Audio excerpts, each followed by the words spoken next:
parle.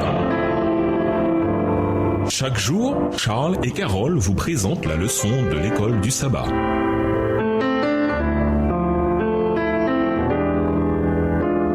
Bienvenue dans votre émission. Dieu nous parle. Nous voilà à la leçon de vendredi. Pour aller plus loin, lisez Genèse chapitre 3, Ecclésiaste 2, les versets 18 à 23, Éphésiens 6, les versets 5 à 8, ainsi que dans le livre Patriarches et prophètes, le chapitre La tentation et la chute, livre écrit par Ellen G. White. Le travail, malédiction ou bénédiction? Il a l'air d'arriver comme un élément de la malédiction du péché, Genèse 3, 17. Mais une lecture plus attentive révèle que c'est le sol qui fait maudit et pas le travail. Ellen White déclare que Dieu destinait cet ordre de travailler comme une bénédiction. Mais la vie de labeur et de souci qui devait désormais être le lot de l'homme cachait en réalité une pensée d'amour. Elle constitue une discipline rendue nécessaire à la nature humaine. Elle doit servir à brider ses appétits et ses passions et l'aider ainsi à se maîtriser. Elle entre dans le grand plan de Dieu pour racheter l'homme de la dégradation et de la ruine. Ellen G. White, Patriarches et prophètes, chapitre 9, page 37. Peut-être en avons-nous fait une malédiction avec la monotonie, le surmenage ou la surestimation de son rôle dans nos vies. Quelle que soit notre situation, nous devons apprendre à redonner sa juste place au travail. Et l'éducation chrétienne doit contribuer à apprendre aux gens quelle est la valeur du travail, tout en n'en faisant pas une idole. À méditer, lisez Ecclésiaste 2, versets 18 à 24.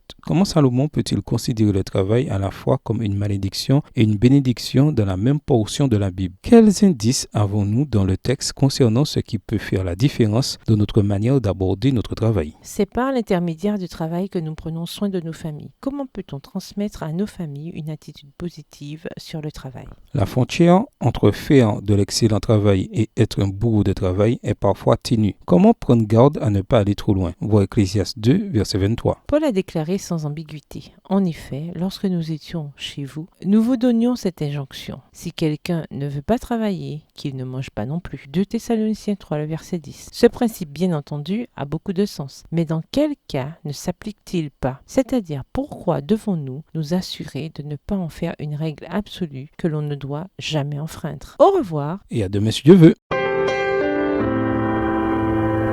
Dieu nous parle. Chaque jour, Charles et Carole vous présentent la leçon de l'école du sabbat.